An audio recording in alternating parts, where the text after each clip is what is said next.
अस्सलाम वालेकुम। This is doctor Sunny Madhwani और आज का जो मेरा लेक्चर है वो फर्स्ट ईयर बायोलॉजी का एक चैप्टर बायो एनर्जेटिक्स, उसका एक टॉपिक ग्लाइकोलाइसिस के बारे में है। तो ग्लाइकोलाइसिस के बारे में मोस्टली जो बच्चे इस बात में कंफ्यूज होते हैं कि इसके स्टेप्स को कैसे याद किया जाए और इसके अंदर जो नेट जो एटीपी कितने बनते हैं और टोटल एटीपी कितने बनते हैं, कितने यूज़ होते हैं।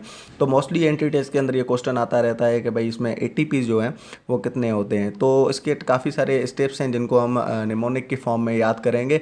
और इसके अंदर जो टोटल जो फेज़ होते हैं वो दो होते हैं। एक तो फेज़ वो है जिसमें जो ग्लूकोज है वो साइटोसोल के अंदर इंटर होता है और वहाँ से लेकर फॉस्फोग्लाइसरल एल्डिहाइड तक जो भी स्टेप्स हैं वो फर्स्ट फेज़ के अंदर आते हैं। और सेकंड फेज़ जो होता है इसके अंदर वो क्या होता है कि फॉस्फोग्लाइसरल एल्डिहाइड से लेकर जो दो पायरुविक एसिड के मॉलिक्यूल जब बनते हैं वहाँ तक जो है इसका जो है सेकंड फेज़ जो है वो कंप्लीट हो जाता है। तो स्टार्ट करते हैं कि ग्लाइकोलाइसिस।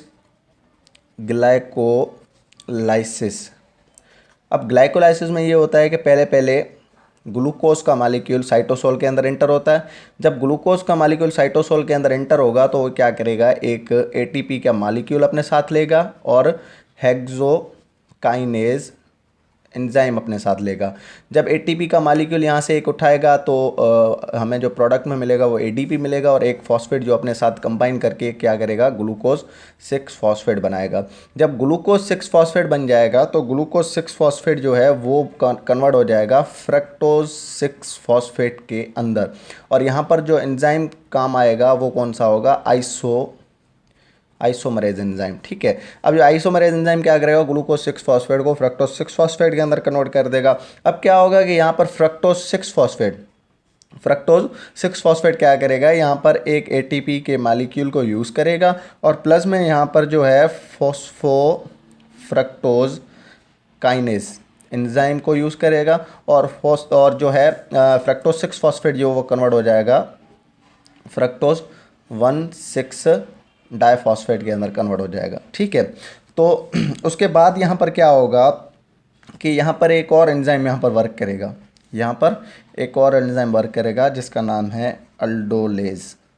वो क्या करेगा, फ्रक्टोज 1,6 फॉस्फेट को जो कन्वर्ट कर देगा फॉस्फोग्लाइसरल एल्डिहाइड। अब देखें मतलब यहाँ पर जो दो मॉलिक्यूल बनते हैं, एक तो बनता है फॉस्फोग्लाइसरल एल्डिहाइड और एक बनता है यहाँ पर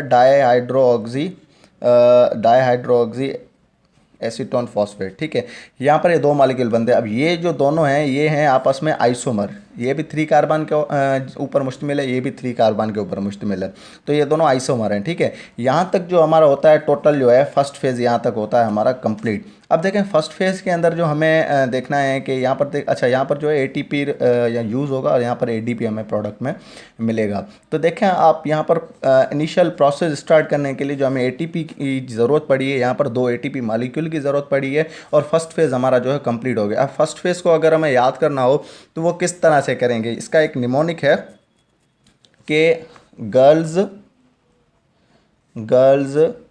गोज फॉर फेवरेट पार्टीज़। ठीक है, girls goes for favourite parties. Girls का मतलब है यहाँ पर ग्लूकोज, ठीक है, गोज का मतलब है ग्लूकोज 6 फॉस्फेट, फॉर का मतलब है यहाँ पर फ्रक्टोज 6 फॉस्फेट, फेवरेट का मतलब है फ्रक्टोज 1,6 डाइफॉस्फेट या बाइफॉस्फेट। ठीक है, और पार्टीज़ का मतलब यहाँ पर हो गया फॉस्फोग्लाइसरल एल्डिहाइड। ठीक है, यहाँ तक हमारा जो है फर्स्ट फेज़ होता है कंप्लीट। अब सेकंड फेज़ में ये होता है कि यहाँ पर जो है फॉस्फोग्लाइसरल जो एल्डिहाइड जो हमारा बना है वो पहले तो होगा ऑक्सीडाइज, किसके अंदर होगा, फॉस्फोग्लाइसरेट के अंदर ऑक्सीडाइज होगा। अब क्या होगा कि ये फॉस्फोग्लाइसरेट है, ये क्या करेगा, 2 NAD अपने साथ उठाएगा। क्या करेगा, 2 NAD अपने साथ उठाएगा और यहाँ पर डीहाइड्रो ऑक्सीजनेज एंजाइम जो है अपने साथ लेगा और फॉस्फोग्लाइसरेट जो कन्वर्ट होगा वो कन्वर्ट होगा किसके अंदर 1,3 बिस फॉस्फोग्लाइसरेट या डाई फॉस्फोग्लाइसरेट के अंदर कन्वर्ट होगा और यहाँ पर जो हमें मिलेंगे वो 2 NADH हमें 2 मिलेंगे। ठीक है, अब यहाँ पर क्या होगा कि ये जो 1,3 बाय या डाई फॉस्फोग्लाइसरेट है ये जो है कन्वर्ट होगा इसके अंदर क्या होगा कि यहाँ से दो एडीपी यहाँ पर आएंगे और यहाँ से दो एटीपी जो है यहाँ पर हमें मिलेंगे, ठीक है। और यहाँ पर क्या होगा कि 1,3 डायफॉस्फोग्लाइसरेट है वो कन्वर्ट हो जाएगा 3 फॉस्फोग्लाइसरेट के अंदर। अब क्या होगा, ये 3 फॉस्फोग्लाइसरेट जो है वो क्या होगा, रीअरेंज होगा। क्या होगा, रीअरेंज होगा। रीअरेंज होके यहाँ पर कन्वर्ट हो जाएगा 2 फॉस्फोग्लाइसरेट के अंदर रीअरेंज हो जाएगा, ठीक है। अब यहाँ पर क्या होगा कि 2 फॉस्फोग्लाइसरेट जो है ये जो हैं कन्वर्ट होंगे यहाँ पर फॉस्फोइनो पायरुवेट के अंदर कन्वर्ट हो जाएंगे, ठीक है। और किसकी मदद से, इनोलेज एंजाइम की मदद से। अब क्या होगा, ये जो है जो फॉस्फोइनो पायरुविक एसिड जो है या पायरुवेट जो है ये क्या होगा, कन्वर्ट होंगे किसके अंदर, 2 पायरुविक एसिड के अंदर कन्वर्ट होंगे।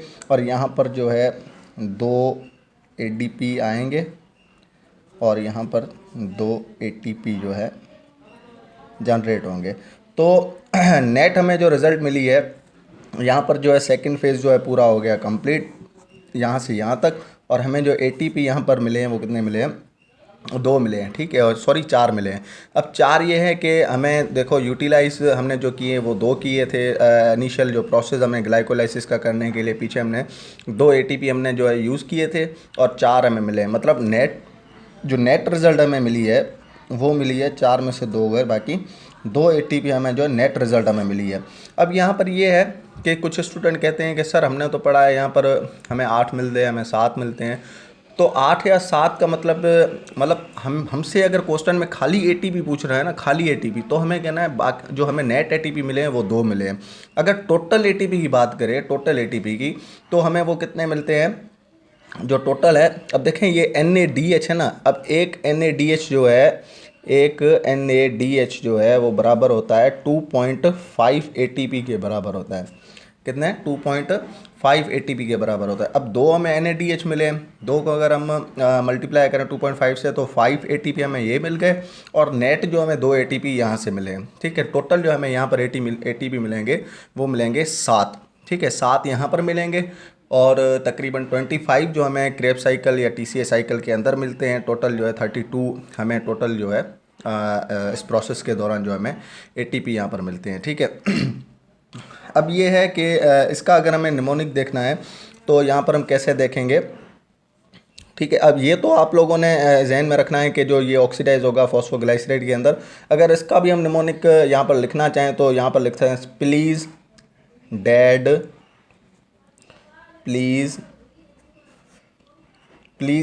प्लीज़ पिक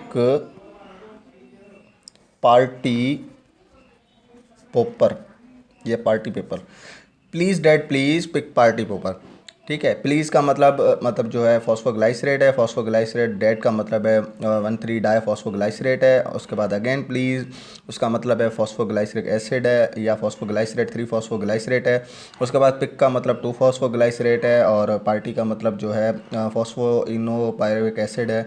और जो है लास्ट में पायरुविक एसिड जो है उसका मतलब पोपर, ठीक है। तो ये है कि फ़र्स्ट फेज़ और सेकंड फेज़ दोनों के निमोनिक्स भी हो गए, हमें टोटल एटीपी का पता चल गया और टोटल स्टेप्स के बारे में पता चल गया, ठीक है। तो यहाँ तक कोई क्वेश्चन आप लोगों का हो या कुछ बात समझ में नहीं आई हो तो आप मुझसे कमेंट सेक्शन में पूछ सकते हैं। Thank you.